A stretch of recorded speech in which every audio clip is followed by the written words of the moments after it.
Hello बच्चों, I hope आप सब बढ़िया होंगे और आगे आने वाले एग्जाम्स की जम के तैयारी कर रहे होंगे। तो जेईई एडवांस 2014 चैप्टर का नाम सॉल्यूशन है। ये क्वेश्चन यहाँ तक ही है, ठीक है। इसको आगे मत खींचना, ये तो मैंने लिखा है कि टाइम बच सके मेरा और आपका भी, ठीक है ना। एनसीईआरटी का ही लिखा है लेकिन बहुत इंपॉर्टेंट मीनिंग है। हाँ, तो क्वेश्चन पढ़ लेते हैं पहले। क्वेश्चन बहुत सिंपल है, आइए पढ़ लेते हैं।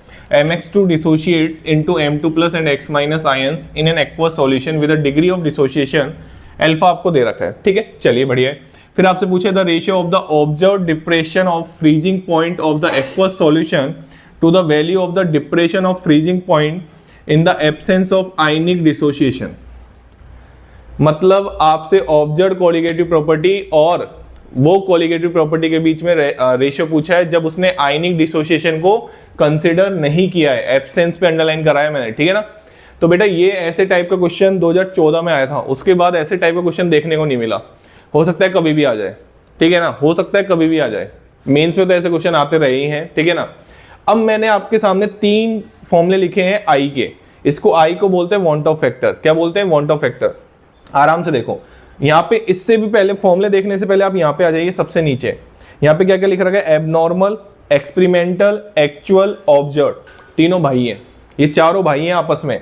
एबनॉर्मल, एक्सपेरिमेंटल, एक्चुअल और ऑब्जर्व, कुछ भी लिखा हुआ आ जाए एक ही मीनिंग है। अच्छा, फिर नॉर्मल और यहाँ पे नॉर्मल थ्योरेटिकल और यहाँ पे आप ऑब्जर्व की जगह कैलकुलेटेड, ये भी तीनों भाई हैं। तो आप अगर यहाँ पे आराम से आई का फॉर्मूला देखें तो ये तीनों फॉर्मूले 1, 2, 3 सारे तीनों फॉर्मूले मैंने एनसीईआरटी के लिखे हैं। किसके लिखे हैं? तीनों फॉर्मूले एनसीईआरटी के। आराम से देखो, normal molar mass divide by abnormal molar mass, इसको एक्सपेरिमेंटली डिटरमाइंड भी आप बोल सकते हो। क्यों लिखे हैं मैंने ये तीनों फॉर्मूले? तीनों फॉर्मूले से क्वेश्चन पूछा जाता है। हमारा क्वेश्चन किस फॉर्मूले से क्वेश्चन सोल्व होगा? इस वाले से, और आराम से सोल्व होगा। आपसे यही पूछा गया है, ऑब्जर्व कोलिगेटिव प्रॉपर्टी जब उसने एसोसिएशन और डिसोसिएशन कंसीडर किया है, और नीचे कैलकुलेटिव कोलिगेटिव प्रॉपर्टी जब उसने एसोसिएशन डिसोसिएशन कंसीडर नहीं किया है। बात समझ में आ गई? तो भैया यहाँ पे तो कंसीडर किया है, यहाँ पे कंसीडर नहीं किया है, उसका रेशियो आपसे पूछा है, और वो रेशियो किसके बराबर होता है? आई के। अब पता है वो क्या, उसने इस बार तो सीधा सीधा पूछ लिया, अब पता है वो क्या गेम खेल सकता था? हो सकता है उल्टा पूछ लेता, तो आपका आंसर आई नहीं होता, फिर 1/i होता। यहाँ पे गेम खेलेगा, देखना एक दिन जरूर खेलेगा। यहाँ पे गेम सीधा सीधा नहीं पूछेगा, उल्टा करके पूछ लेगा। तीसरा फॉर्मूला देखो, total number of moles of particles after dissociation upon after dissociation oblique association. नीचे क्या लिख रखा है? Total number of moles of particles before association oblique dissociation. मतलब जब एसोसिएशन डिसोसिएशन नहीं हुआ हो और यहाँ पे एसोसिएशन डिसोसिएशन हुआ हो। लेकिन ये मास में मोलर मास के रेस्पेक्ट में ये क्या होता है? उल्टा होता है। एबनॉर्मल नीचे आता है। बात समझ में आ गई? एबनॉर्मल नीचे आता है जहां पे आपने एसोसिएशन और डिसोसिएशन कंसीडर किया है, वो नीचे आता है मोलर मास के टर्म में केवल, और बाकी हर जगह ऊपर आता है। ये कंफ्यूजन रहता है बच्चों को बहुत ज्यादा, आराम से देख लो। क्लियर? चलिए अब इस क्वेश्चन को कर देते हैं। ये क्वेश्चन बहुत ही आसान है, इसको तो आई के बराबर, ये हमारा जो हमसे जो क्वेश्चन पूछा है वो किसके बराबर है? आई के। और आई कैसे निकालते हैं ये तो बहुत बार बता चुके हैं। डिसोसिएशन के केस में आई कैसे निकालते हैं?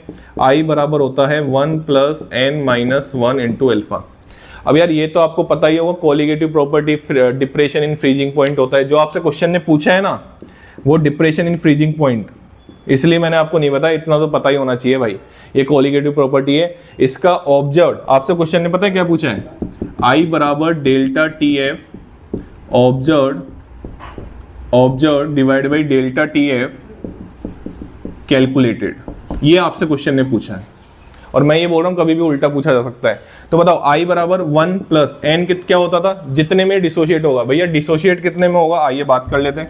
तो इसको इधर देखो आप आराम से, mx2 है आपके पास, mx2 है ना, ठीक है। तो ये कैसे टूटेगा? m2 + 2x माइनस, तो n बराबर कितना हो गया? 3। अल्फा कितना दे रखा है आपको? 0.5, तो ये आपका आ गया 2।